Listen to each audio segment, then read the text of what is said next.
YouTube, we're back. What's up, y'all? How y'all doing today? I'm your host, Jay Shep, and here today on another episode of Talented Ones, man. It's a reunion. It's a family reunion, I would like to say. It's the first time I've doubled back with somebody I've interviewed before, had him back on the show. And I think it's just time to update y'all on what he's doing. I interviewed him about 2 years ago. We were both a little younger, obviously 2 years ago, younger. Anyways, but the man has done he was doing amazing things back then, but amazing steps now. Like creations, as he would obviously say, hashtag dope content only, The man just creates. If you could read the shirt right now, when in doubt, make better beats. My man Chu right here. Yes, sir. Houston, Texas finest. Yes, sir. Producer. You're making me blush, bro.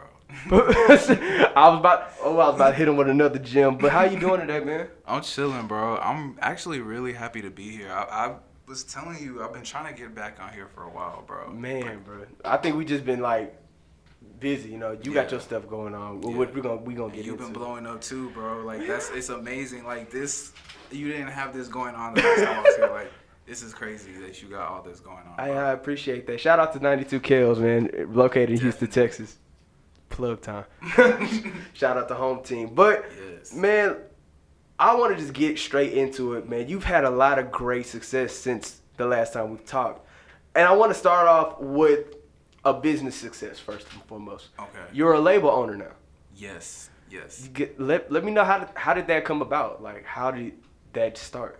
Well, it was pretty much as simple as saying like I wanted to have like this entity that was supporting artists and producers and just putting out dope music. Like I was okay for a while just kind of being the guy who was producing beats, and then I had an opportunity to like executive produce a couple of singles for some different acts internationally and domestically, and that's when I realized that like the executive end of things is like not only is that where the bag is like money wise, but like that's where you have the most control like creatively. Like you get to do everything top down. You're picking album artwork, you're picking like how the artist is presenting themselves, you're picking the beat. Like the beat is the least of your worries at that point, and it was just such a level up, and I just wanted to do that. So I started an LLC. I put a bunch of money behind it, and now I'm just trying to find artists and producers wherever I can, dope people who make dope stuff. Right. Do we have any artists currently right now? I have one, Lazarus the Great. He's really, really dope. Really, really dope. He's out of Houston. He's actually my little brother. He's really, really talented. He just put out a mixtape a couple months ago. But we have some projects coming out that are going to be really, really Shout dope. out to keeping it in the family. Of course, I like bro. that. Got to. I like in that. the family, in the city, bro. Got to keep it homegrown. I like that. And then especially what I think that showed is like the wide range, you know what I'm saying? A lot of people can't go from producer to CEO, and some people try and a lot of people fail. And I think you're doing it the right way. I see the tweets, that you just saying how you love how your artist, what he's doing with the bag. And Yeah. we're not going to get into money. I don't like to pocket watch. Right. So we're not going to get into all that. But what I'm saying is when you're teaching people how to do stuff the right way and not how to blow stuff, because, the flashy goes away, but the substance stays. Exactly. And so I like that what you got going on. Thank you, man. Man, so on top of the label, you still got your movement going on. The merch is crazy. The one thing I do want to talk about, like I'm going to switch it to music though, is the amount of people you've been working with out here. You personally worked with somebody who I've had in here named Candle Joseph. Yes. Shout out to him. That was a great. Talented as fuck, bro. Man, when it comes to people, I've seen if you sell your instrumentals at the same time, but like, do you sometimes just pick specific people? Because I feel like you and Candle had a connection and y'all really like instantly work together. Like, how do you figure out like, oh, I can really work with you in the sense of, or I guess like it's different when someone's buying a beat and someone's like, oh, I really want to work with you. Like, what's that difference like? So at least the difference with Candle was like artists kind of reach out to me all the time talking. It's kind of the same shit kind of daily, but it was different. He came with like a completely different energy, and I had no idea who he was. He just kind of DM'd me, and he was like, yo, I live in your city, but I found you on YouTube. This is like so random. And I was like, okay, cool. Like, I'll check out your music. And he was actually pretty dope. So I was just posting like beats that I was cooking up on Instagram. And he was like, he found one. And he was like, yo, send me that shit. Like, send me that right now. And I was like, sure. Like, I'll send it. I wasn't expecting anything out of it. But like, Right. you know that single that we dropped, Vendetta. Like, Yeah, I like it. I rock with it. thank you, bro. That shit like basically went viral in a couple of days. And it was like, I don't know. He just put the magic touch. It was like, the connection he had with that, and then like whenever we link up together and we're working on music, it's like I'll be cooking up something like random and he'll just be like, he'll be flowing, like he'll be putting together like whole 16s out of nowhere. It's just like, it's magic when I link up with him. It's like, it's different. He's got a different sauce to his music, you know, like we talk off air about how I choose and select people to come on the show, but he has like a different sauce to his music. And I would say one person who put me on him, who actually put me on to you, Lecce. I gotta look in this camera and be like, shout out to Lecce, man. Wish you could be up here right now, but shout out to Lecce. So there's a different sauce, and like the one thing I don't know about is, because I'm not an artist, is like chemistry and like studio energy. So like for somebody who's up and coming, what can you tell them about good and bad vibes in studio energy, like do's and don'ts and energy at the same time? I'll say from the producer side, because that's the side I can speak to the most, is like you never want to be the person who's bringing the artist's energy down. Like you want to be the catalyst for the energy first and foremost. Even if it doesn't sound that good, like you still want to be providing the energy because you're the producer. Like you're supposed to produce that shit. You're supposed to make that shit jump. Like no matter what, that's your job. So like from that first and foremost, like nobody wants to be with the dry ass producer who's not giving any energy. That shit is boring. Like first and foremost, it's bad manners just in music. Then kind of outside of that, like you don't want to be like the annoying nigga in the studio. You don't want to be the annoying tag along. You don't want to be the person who's. You don't want to be the Drewski. Yeah, you don't want to be the Drewski, bro. I know 4PF, little baby. Yeah, right. You don't want to be that, bro. And you definitely don't want to be the guy who's like maybe not talented enough to be in the room, but is for some reason there anyway. You don't want to be in a position to make yourself look bad, because that is a stain on your name. So kind of like a bunch of that from the producer side, and then just from the artist side, being open to being wanting to create with different people, like being open to featuring on people's stuff, because you never know. And that's something Candle told me, was like he's always trying to feature with people. You know, he was trying to work with Danny. Like he was the one who was trying to set that up. He's trying to set up. Shout out Danny Acre. Another talented one, alumni. And straight out of Houston, bro. Like the whole city is jumping with hella acts now, but like y'all got something. I can say y'all. I can't say myself, but y'all have something. I'm just glad to be a part of it in a way, in the sense of like talking to y'all. Yeah. Exposure, you know what I'm saying? But y'all got something going. Y'all Definitely. Like this whole city of Houston has like a wave going. I see it's more collaborative. You still have its weird competitive nature, because it's not competitive in a good way. You know, the competitive. Yeah, Houston it's nature. the same thing we talked about last time. Yeah, bro. So like it's got that weird. I want to be better than you, but I don't want to help you be better at the same time. But now I see it's a certain entity of people that are coming together, collabing, producers, artists, and everything. And I remember last time we were talking about city influences, and I remember we talked about how you being in like different states making music now has influenced you. And I think that kind of segues into the fact that you went platinum overseas, just dropping. No warning. Yeah. I didn't get the heads up. I saw the tweets. I didn't get the note. I didn't get the text to say, hey, Shep, look, I'm about to go platinum over here. I'm just letting you know this is going down. So be ready. I didn't know, bro. It was a shock to me as well. It came out of nowhere. That's kind of how that stuff goes, to be honest. Cause like, and I was telling you this stuff when we were talking off air, but like, he was just a random. So the backstory with that even is that he was just some like actor who's from South Africa. He's an actor who is also kind of a musician. Okay. He was flailing a bit in both careers, and he decided to put out a project, like a musical project, because I think he had got cut from his last acting gig, if I understand the story correctly. Wait. So Wait. don't laugh. It's not funny because it's tragic until it gets to the good part. Right, But, right. Like I'm not laughing, but it was like the subtleness of the explanation. Right. I got you. Okay, Right. I'm back serious. We're back. So, right. So he puts together this project, and one of the songs has a beat that he bought from my beat store for like $25. Mm-hmm. And the song ends up like catching hella heat. They start playing it on MTV in his country, and like, you know, it starts catching buzz, and then he wins like a couple of awards. Like, they have like the BET Awards, but it's like the South African Hip Hop Awards there, I guess. And that made the song really blow up, and then it went platinum from there. That's got to be a good feeling. So like, I'm assuming has the plaque. Did you get a plaque? You know. No. Well, I can't get a plaque because it's overseas, so I can't get an RIAA plaque for a song like that. Okay. And they don't make plaques in South Africa for like platinum hits. You kind of just know you went platinum. Yeah, that's kind of it.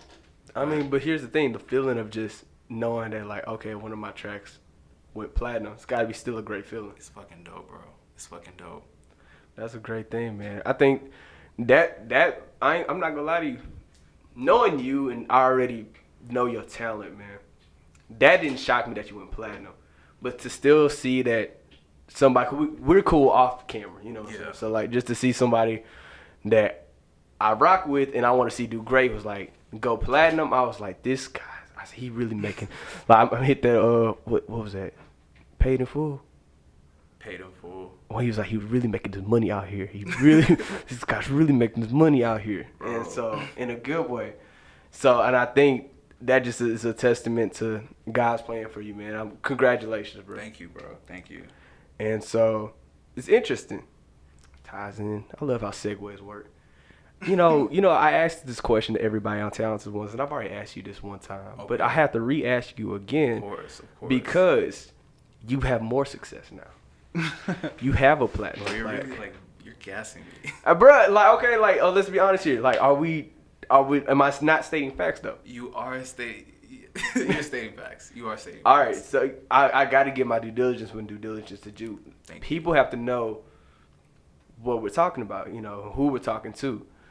So, your music platinum, boom. Mm-hmm. Label got him, boom. Mm-hmm. Starting. Merch killing, boom. Beats still thriving, boom. What is left to do on the journey now? Is the journey still the main? Do we love the journey more, or are we loving this destination we're at, or do we still have a lot more to go on this journey? I think it's a little. I'm starting to appreciate. I think one thing I've figured out in maturing over the 2 years since we last talked. Mm-hmm. Over air is that like you actually do have to at some point learn to appreciate what you want your destination to be, because if you don't know what your destination is, then you're kind of just out here doing shit for the sake of doing shit. Like mm-hmm. You might be successful at just doing shit, mm-hmm. but like if it's not directed, you're not gonna be as efficient at doing that stuff.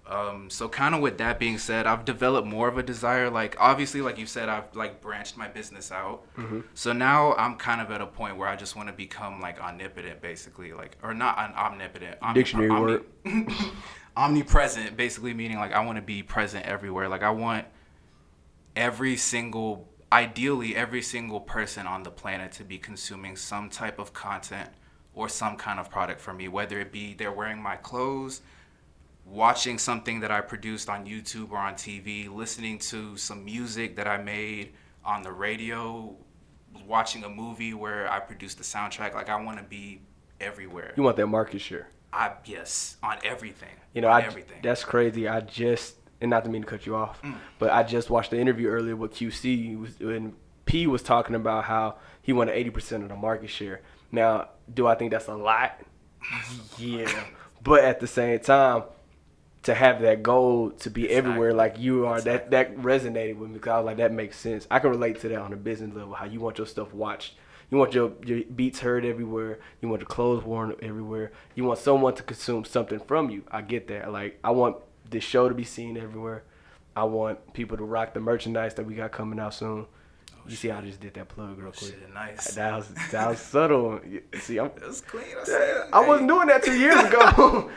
and just stuff like that, and all the assets we got going out with Talented Ones. And I think it's dope that one thing that you haven't done, man, you keep your roots true to the city that you're from. Oh, bro, I'm telling you, that's because that's where I got it all from. Like, the people who inspired me is like, even like, I mean, just the music acts themselves, like basic people like Travis Scott and Beyonce, but even deeper than that, like Maxo, the fucking Sauce Twins, like Dice Soho. Oh, like, I mean, all of that shit, bro. These niggas are OGs. Like, these are niggas who went to the same high schools as us, bro. They're doing this shit, like, they're making their dreams come true. That shit is crazy. So, like, I'm gonna always love the energy that the city gave me. So I'm gonna always try to keep it here. And I think that's a beautiful thing, man. It's really a blessing out here. You're doing a lot for the city in a sense that you might not even know what you're doing. You got you're inspiring a bunch of people. I remember the first time we did an interview. I'm going to tell you, I don't think I've ever told you this before. I told Lechi this is the funniest story about you. I edited your video, right? I was upset about something else, right? I'm back in my college dorm. I'm finished editing your video, right? We're done. I have it. I upload it on YouTube, right? I didn't pub it really, like, at first, because I had to go to class. So, like, I drop it, like I said, I was mad at something else already. I click it, I send it, I put my laptop in my bag, I go to school. I go to class, right? I'm in class, my phone's blowing up. Chirp, chirp, chirp, chirp, chirp, chirp, chirp. I'm thinking this, my partners, who y'all can't see, they off air, but I think it's one of my partners over here in the group message blowing it up. In this comments from your fan base, blowing up. Because they've never seen how you look before. Yeah. And that was crazy to me. I was like, when I literally say my phone, I took out my phone. I was like, who in the YouTube. It's just all YouTube. You had something going on back then. Your fan base has just grown now. Yeah. I would say, does it get weird sometimes when interacting with certain people? And maybe not, it's not a face-to-face space, but like even on the internet with trolls and stuff like that, does it get interesting? I think, cause like I was always susceptible to the troll stuff. I was like, I'm a sensitive person in general, but I was a really sensitive kid. So like I was sensitive on Twitter. So when I started getting like to a point where like a lot of people could contact me on social media, naturally there's gonna be a lot of trolls. So like.